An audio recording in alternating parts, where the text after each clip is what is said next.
Greetings, bike travelers and bike packers. Welcome to another episode of Chainwheel Diaries, stories about bike travel told by the travelers themselves. I'm your host, Brian Berlin. Today's guest survived an encounter with a wallaby during a bike ride, but both he and the wallaby were able to ride and hop away from the incident. His name is Mark Farrugia. He's from Victoria, Australia, and he's ridden extensively throughout the continent. Mark's love for bikepacking in Australia comes through loud and clear. I guarantee you'll want to hop on a plane and join him on future rides, wallabies or no. And if you're enjoying this video, please click the subscribe button and the bell icon so you're notified when a new episode has dropped. Subscribers really help me grow the podcast and also let me know you find the content to be relevant. With that, let's meet Mark Farrugia. Welcome to the show, Mark. It's great to have you on. Thanks, Brian. It's great to put a face to a name. That's true. So we discovered each other through a mutual interest in bicycle camping. There's a Facebook group called Bicycle Camping. Fun fact, I actually know the administrator of that group, and he leads a weekend bike camping group. We go out once a month or so to state campgrounds in California that have hiker-biker campsites. So his name is Greg Baton, and he's also been on the show. But we're now connected because we're both on the Bicycle Camping Facebook group. We are indeed. It's a small world, don't you think? It's amazing with the internet and things like Facebook and Strava. These days you can link in with people all over the world that have got similar interest, and it's great. It gives you a real sense of community, even if it is in a virtual environment. And I've seen routes that people have done, and got ideas for things to do myself just by looking at a Strava profile or something that somebody's posted on Facebook. So it's just the flow of information from people doing their own things gives us so much more options to explore the world ourselves.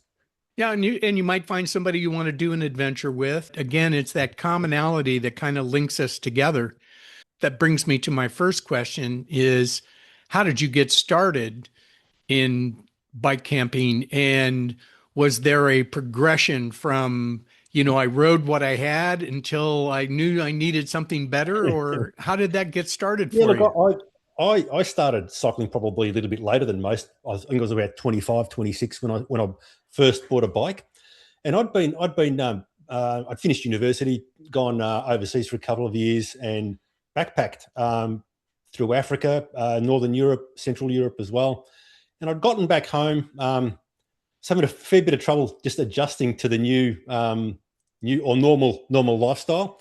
I'd moved states to take up a graduate job in New South Wales with a bank back then, and I wanted to maintain some of the positive changes I'd made in my life while I was traveling, and fitness had been a big part of that sort of transition for me. So I went out and bought a bike, and started cycling, and joined a group called Bicycle New South Wales, which is like a bicycle advocacy type group.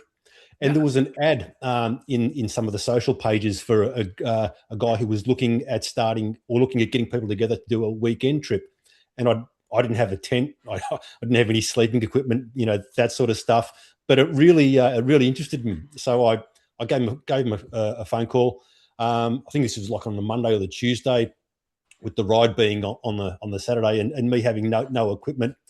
We hastily made a bit of a list of the things that I would need in terms of tent, cooking equipment, and so forth. And I went out, I think, and bought them on the Thursday, hastily set up my new freestanding tent in the apartment that we were living in at the time, and away I went, and didn't look back from that point. To be honest, for the next few years, based on that initial meeting, hung around with a great group of people, cycling out in the bush in New South Wales, in the Blue Mountains, Willamette National Park, at least every month, if not every couple of weeks. And it's funny how a little event like that, in terms of picking up a phone and answering an ad, potentially changes your whole life, and the things that you do, and the things that I guess the way that I'm cycling now, and the environments that I like to cycle in at the moment, in terms of being out in the bush, all stems back from that time, almost 30 years ago,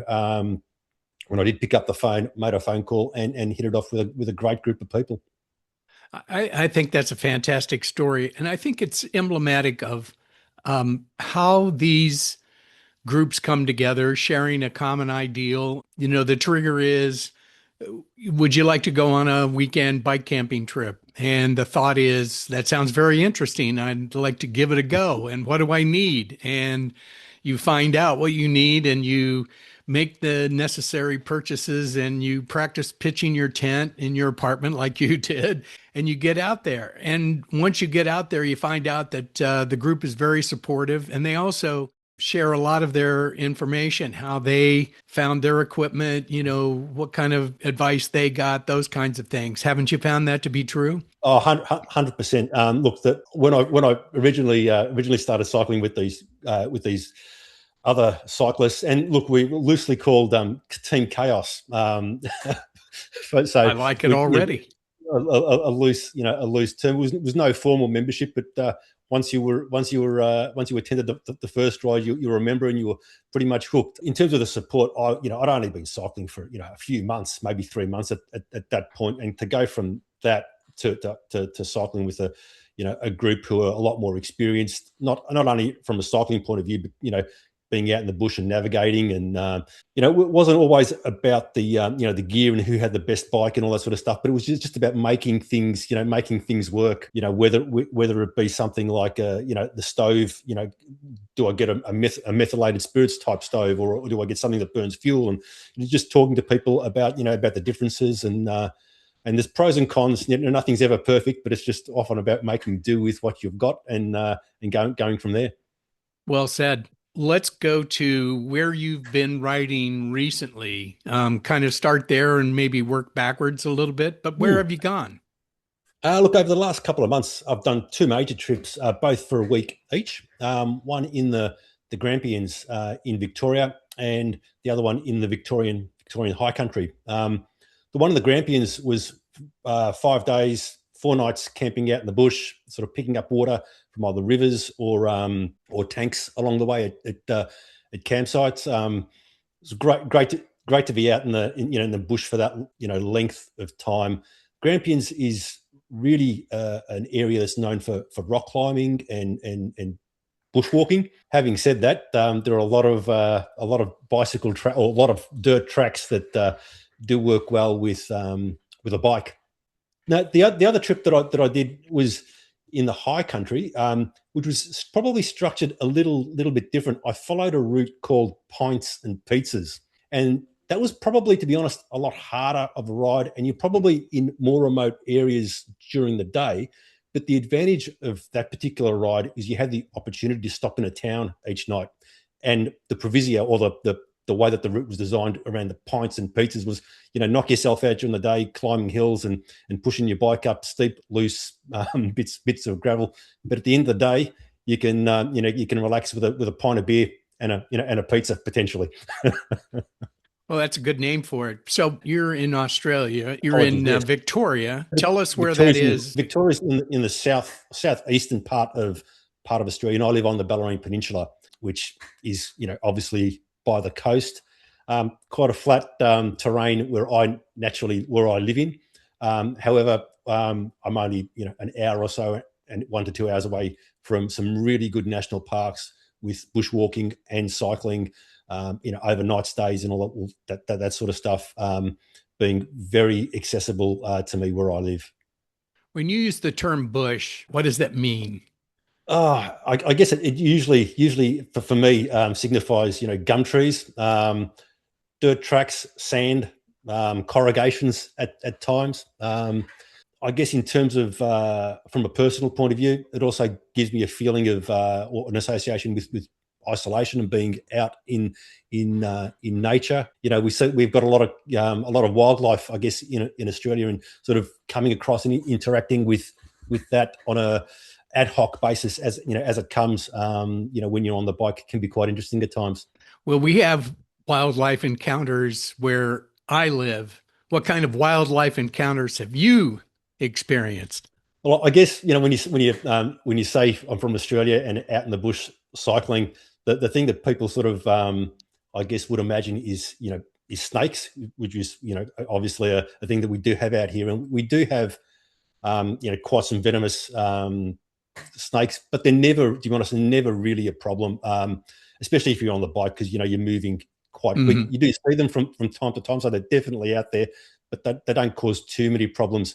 The big problem out there this way, particularly in the areas that I cycle close to home, so in the Otways or the Brisbane Ranges areas, are kangaroos, which can cause a fair bit of damage if you happen to hit one on the bike. And we do have a lot of them, and they can be very unpredictable in the way that they move, zigzag across the road type thing. And I did have an incident about 2 years ago where it wasn't a kangaroo; it was a wallaby, so like a smaller version of a kangaroo. And I was coming around a sort of a slight bend. Didn't realise that there was a wallaby on the side of the road, sort of foraging through the dirt, and I must have startled it. It sort of turned around, locked eyes with me, and I thought, oh, it's going to zigzag, it's going to go the other way, and it ricocheted straight into me. Luckily, I managed to stay on the bike. It hit me on the leg, made quite a bit of a bruise, but where it hit me was probably the most optimal point to keep me on the bike. If it had hit me a little bit lower, it probably would have taken me on, slid underneath and got me off the bike, or taken me a bit higher, might have knocked me the other way. So I don't know how I managed to stay on, but I live to tell. You did another hit by a tale. wallaby and stayed on your bike. I give you props for that. On a camping related story relating to wildlife, I was in Tasmania probably about 10 years ago, and had some food inside my tent, went to sleep, and I've been told I'm a really deep sleeper when I'm out camping. I probably had one of the best night's sleeps that I had. Was at the back end of a trip. I think only two nights to go, and I woke up feeling a bit of wind inside the tent, which is quite strange when you've got a closed off tent on. I had it all zipped up, and sort of stood up, or sort of sat up and looked around and realised that the whole side of my tent had been ripped right open, and there was fur all over the inside of the tent. And what had inadvertently happened was an animal. I'm not sure if it was a Tasmanian devil or a possum or a wombat, but something had smelt the food inside my tent, had come in, ripped the tent to get it. Caused such a mess with terms of fur being all over the tent and so forth, and taken the food. And obviously I was oblivious to it, because I just stayed asleep the whole time. I thank it for being nice and quiet and not interrupting my sleep. I can't imagine a worse scenario than being startled by something tearing a hole in your tent. But thanks for sharing that. You were talking about the Grampians. So leading up to that, where else have you been that's really interesting? And I think what the listeners that aren't in Australia would be interested in is kind of the landscape that you encounter on these different trips, because it must be diverse.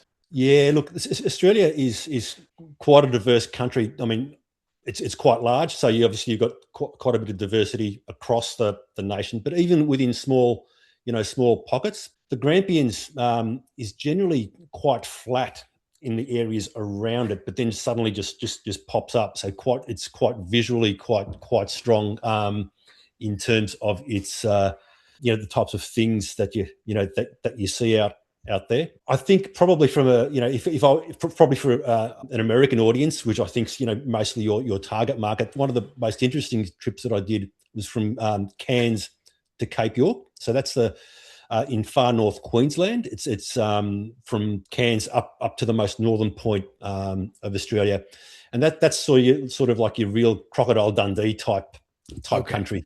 So you've got corrugations, sand, red dust, waist high, river crossings and so forth.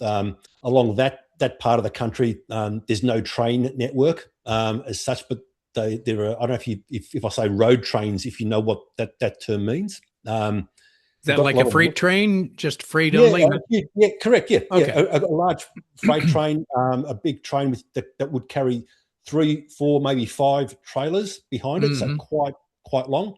Okay. So me and a mate rode from Cairns to Cape York. I think it was in about 1999, and we this was before ride with GPS and so forth. So what we did to get the route that we would take, we bought some four-wheel drive books, four-wheel drive touring type books to find out the roads and establish a route. We had a list of homesteads, farms along the way, that you could potentially stay at, which we booked and mailed food to ourselves, along the way.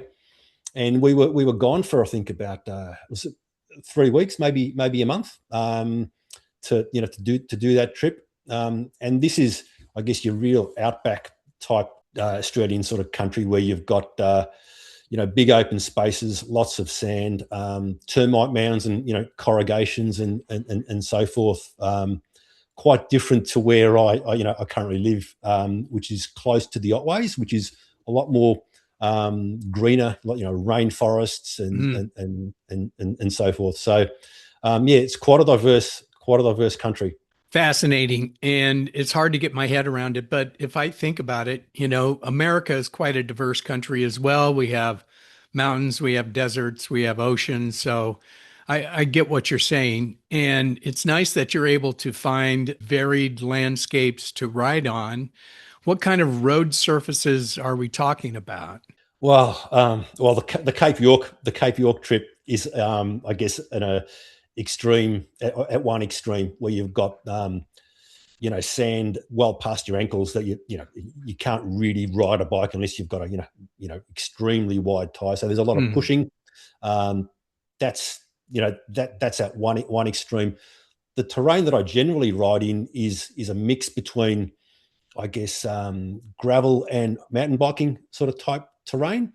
So a lot of gravel roads that probably is designed for either four-wheel or two-wheel vehicle Hmm. access. And then there might be some mountain bike tracks, single track and things like that, sort of intermittently, within that. The track conditions themselves can vary quite extremely, especially in a wet part of the time of the year. So I did a trip probably about 2 years ago along Mawson's Trail, and that's from Adelaide to Blinman. So it's about 1,000 kilometres. It's not Okay. pure outback country, but it's sort of getting there, and that's a designed route, taking in a lot of gravel roads. When I did it, it was quite dry. I didn't see any water flowing for the 2 weeks that I was there. But if you get rain in that terrain, it quickly turns to like peanut butter type mud, that you can't ride through. So there's roads close by that you could divert to, and things like that, to keep moving. You've set up your ride to manage these kinds of trails and fire roads and things like that. What kind of setup do you have? So I've got my bike's a gravel bike, but I've set it up with 2.2-inch tires, which gives me a lot more flexibility to do these types of rides in Yes. that mountain bike sort of terrain. I think inadvertently, when you're out exploring, you might start off on a nice pristine gravel, but the further you go and the more interested you get in things, you will inadvertently end up on rougher trails, just because it's just the nature of sort of being out and about, and some of the best views are usually on the most remote tracks. I'm not a particularly good cyclist, but I do like getting out and seeing things. For me, cycling's really intertwined with photography and that sort of intertwining and linking of the two things that I like to do together. Has been great, and having the wider tires just gives me a little bit of more flexibility. It means you're a bit more slower on a flat bitumen road with the wider tires, but you certainly got a lot more flexibility. Another guest on this show, Andre Batista, has also done Mawson's Trail. What can you tell us about it? What's your insight? Oh, it's a great look. It's a great part of the country, and it is really so accessible. To be honest, it's not that difficult a ride compared to, say, some of the other rides that you might do, but you are very, very exposed to the elements. You're riding a lot in big open spaces. Not So much, no shade, not much you're saying. no shade. Yeah, no shade. So if the weather is against you in terms of the heat, there's no shelter. So you are very exposed also to the wind. There was one afternoon where it was probably only about a 20-knot wind, but it was a 20-knot headwind. And because it was a big open plain, it was actually quite hard, quite hard going. And I was glad to stop, at the end of the day, just because it was constant and there was no reprieve. Also, the track is very prone to turning to peanut butter if it does get wet, in that space. I think one of the things that I really liked about the trip was that again, what you were talking about before was the diversity of the landscape. So you're sort of in that outback sort of sand, corrugations, old farm buildings and homesteads, in the distance. And then intertwined with that, as you go north, you've got the Flinders Ranges, which is a absolutely beautiful mountain range in South Australia, and Wilpena Pound, which just looks spectacular. So the contrast is just mind blowing. So when I did Mawson's Trail, I ended up doing it in about 12 days, and I think the first 9 days I did 100 k's a day just to get to the other end, and camping, through the bush. Had an occasional hotel stop or stop in town occasionally, but then the last 3 days I only had 100 k's to do, and that was when I was in the Flinders Ranges. So I really slowed down at that point. Took a day off, did a 20k bushwalk. Another day only rode 30 k's from to Wilpena, and just really absorbed that part of the country. And it was a great experience, and it would be a shame almost to have ridden straight through without stopping to smell the roses, so to speak. But all this riding you've done, and you've done in some pretty remote areas, have you had any major mechanical challenges? Nothing I haven't been able to overcome. But on the Cape York trip that I spoke to you about, earlier, I cracked a rim at one point. So the rim, rim cracked, and we were in a place called Cohen, which is quite remote back then. And this is going back in 1999. So this is quite some time ago. I think they had 2 planes come in twice a week. Twice a week. A plane come in twice a week to drop off supplies and things like that. It was quite a remote town. That's where I discovered that the rim had cracked. So I got on the phone, managed to get a wheel made up, and I guess back then, just riding a standard mountain bike in 1999, it was a lot simpler in terms of there was only everything sort of fitted, whereas now it was you've got boost, non-boost, and different wheel sizes and so forth. So it was just they put something together for me. Managed to get a courier to go to the bike shop and pick it up, and I actually had it the next day, which was quite extraordinary. You hardly lost any time at all. That's pretty amazing. Yeah, we pretty much lost a few hours in the morning, just waiting for the plane to arrive. To this day, it blows my mind that we got the wheel built, found a bike shop that was able to do it on the day, got a crew to pick it up, and had it the next day. On the Mawson's Trail, I just passed the last bike shop, which I think was in a town called Melrose, and it was about it was the next day. It was about 40 k's out of Melrose, and I realised I'd broken a spoke. And while I had a couple of spare spokes with me, the spoke was on the cluster side, and I obviously didn't have a tool to take the cluster off to fix the spoke. Where I was lucky, though, a few years prior, I'd purchased what's called a fibre spoke repair kit, which is basically a bit of wire. Yes. I have one myself. Yeah. So it's not even wire. It's just like a really taut rope that you put through the nipple of the spoke and attach it, and then you can tension the wheel back, or the new spoke back to hold the wheel in place. And when I bought it, I thought there is no way that this is going to last. And I think it cost me $20, and it turns out to be the best $20 that I've ever spent, because I was able to fix the wheel, hold it in place, and ride 400 k's north on that wheel without any problems at all. I'm so glad to hear that because I carry that as Yeah, an emergency spoke repair. I also have a spare spoke, but replacing the whole spoke is a whole yeah. different conversation. This tool allows you to kind of go in the middle of that and just get that one spoke and enough tension to keep riding. And the beauty of it was I didn't lose my tubeless setup at all either. Oh, So it even better, was, even yeah, better. Everybody should carry one of those. I'm going to recommend it from here on out. It sounds like a great 100%. deal. You hope you never have to use something like that, but then when you use it and it works, it's even better. And look, I'm not the most handiest of persons around, people around the bike, and I was able to work it out. So it's not that difficult. So yeah, definitely carry one in your toolkit, and I hope you never use it, Hope you but never it's have there to if you use need it. it. Good to carry Yeah, it. Good yeah. advice. Good advice. Before we talk about another area that you've traveled, many of the guests on this show rave about the people that they happen upon on these adventures. And even on my short overnights and 3 or 4 day multi days, you run into people and they are so curious about what you're doing, who you are, why you're doing that, how much does your bike weigh, what are you carrying? What are some of the human encounters you've had that are memorable to you?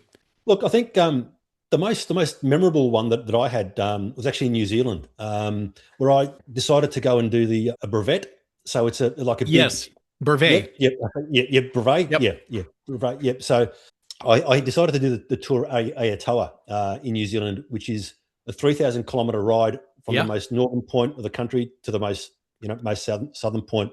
Did And you I have checkpoints that you went through? Was it a true look, randonneuring event? it's a loose brevet. You have to take photos of certain things, along the way to Yes. prove that you've done it. But Right. at the end of the day, it was more about a bit of fun than getting stamps in a passport, Yeah. type thing, as the tradition would be held. But I'd planned to do that ride myself, by myself. But met up with four others, along the way, that we were always sort of thereabouts. You know, same pace or similar pace, and staying at the same spot. So we ended up, after I think it was the fourth or fifth day, ended up riding the whole 20, 25, 26 days from top to bottom, pretty much together. And that was great for me, because I normally cycle by my, solo by myself. So it was great to have other people around, sort of to share the experience with. It was probably a lot more social than I was probably used to, because I, obviously normally by myself. So, Right. and they're people that I'm still in loose contact with now on Strava, following what they're doing, and Facebook occasional thumbs up, which tends to be the way people sort of communicate these days, and keep tabs on what each other are doing. Yep. Giving kudos. All right. So Exactly. let's talk about Mundabiddy. I went on the website and apparently it's quite the adventure cycling area. What was your experience like? Yeah, it is. It is a great route, and the cycling infrastructure to support camping and so forth is fantastic. So that particular ride goes from Perth to Albany, and I think it's about 1,000 kilometres. But along the way, probably about every 50 kilometres or so, they've got huts set up where you can camp. And look, it's pretty basic, but there's water. You've obviously got shelter. The route itself is through a forest. Probably about 70% of it is through forest. So you're Oh, that sounds mostly appealing. protected. Yeah, Yeah. it's green. You're mostly protected from the sun. Hmm. There's a fair bit of climbing in that route, and a fair bit of single track as well. So it's not it's more a mountain biking route than a gravel bike route. Having said Right. that, you can do it on a gravel bike. It's in Western Australia, so a big thing there that people have got to be aware of is the heat. So really, it's a spring autumn ride, because if you try and do it after about mid-October, November into December, you could potentially get in a bit of trouble with the heat, even though it is in the forest. One of the things that I'd never come across it before, but they've got the first half of the route, first few days from Perth going south. I'd never heard of it before, but it's called pea gravel. So it's Hmm. like really small bits of gravel. It's like you're riding on a carpet of ball bearings or carpet of Mm. marble, basically, which can catch you unawares. If you're not aware of it, and there's no real way of stopping once you get in onto it. You really just got to steer your way. And I did that on 2.2-inch tires again, Hmm. with the same bike that I've got now, and that was fine. Okay, you're now the promoter of Australia for bike adventuring. We're from America. We want to come to your country and we want to do some bike camping. Based on the ones that you've done, what would you recommend? Mundabiddy and Mawson's Trail are both two on top of the top of the list, in terms of things to see, things to do. Both very accessible. With ride with GPS, you're passing through towns Mm, the whole way. Just to give a plug, I haven't actually done this one, but there's a route, the Tassie Traverse, that has opened up. It's in Tasmania, and that's opened up over the last 6 months or so, and that's about 1,000 kilometres, as well. And I anticipate that that will probably be my next bike trip. So that's a pretty good sort of recommendation, if I was going to do it. Recommending it to others as well. that's your next bike trick. When will you do it? Depending on annual leave, either later this year or maybe around March next year. Well, that sounds like fun, and I wish you well on that. Mark, it's been great having you on the show, and I love the pictures that you sent, and I'm going to include a lot of them in the video version, which I put up on my YouTube channel. I appreciate you sending so many beautiful pictures, and I gotta say, you have a great eye for photography, so it's going to be a pleasure to share some of these pictures. You really know how to frame things and catch the light just right, and there's a knack to that. A lot of us just fire away with our cameras and not give it much thought. You do. No, thanks, Brian. And look, just with I guess with the photography, that's a big part of my riding culture and what I do, on the bike. And I pretty much exclusively take all my photos on a mobile phone, which some people find hard to believe because they enjoy seeing what the pics that I take. And I guess for me, the photography is a really really good way for me to or way to relax, sort of get out and see things, sort of start to notice what's around me. And pretty much it's always been for me around light and composition. So with the phone, it's really about looking around and examining what the light is doing with the landscape, how it's highlighting certain things, whether it be the silhouetting through trees or cloud, sun coming through cloud and things like that. So I'd ride pretty slowly and I stop and try and notice some of these things. And for me, it's a way that I can express to the world or express to other people how I see the world. And for me, cycling and photography are always intertwined. Well, nobody will ever say, I really regret I took so many pictures. I like your approach on this. If you see something that catches your eye and it's going to be a beautiful photograph, you stop. You stop and take the photo. I think more people should do that. That's why I like riding early in the morning. So I get up generally. I'm on the bike six each morning, and sort of try and be out and about while the sun's coming up, because I think that's when the light tends to be most dramatic. Sun up and sundown pictures provide great contrast and deep colors and deep hues that you don't get midday unless you're in a forest canopy or Mm. something else that gives you that kind of thing. So I 100% agree with you. Some of my best shots have been on those 0 dark 30 bike rides. You get out there and you're all alone and the sun is just barely coming up and the sky is a deep color. All the surrounding buildings are just getting that first slant of light on them. And it Yeah. makes all the difference in the world. People look at those pictures and they go, how did you get that? It's a matter of just being there at the right time. And I think sometimes the light is really dramatic, and you can see it sort of bursting through clouds or bursting through leaves and trees and things like that. But sometimes it's really subtle. It could be just the way that the light is hitting, just one or two things within the frame, that helps focus the the visual aspect for somebody looking at the picture in terms of where to direct their eyes, within the image.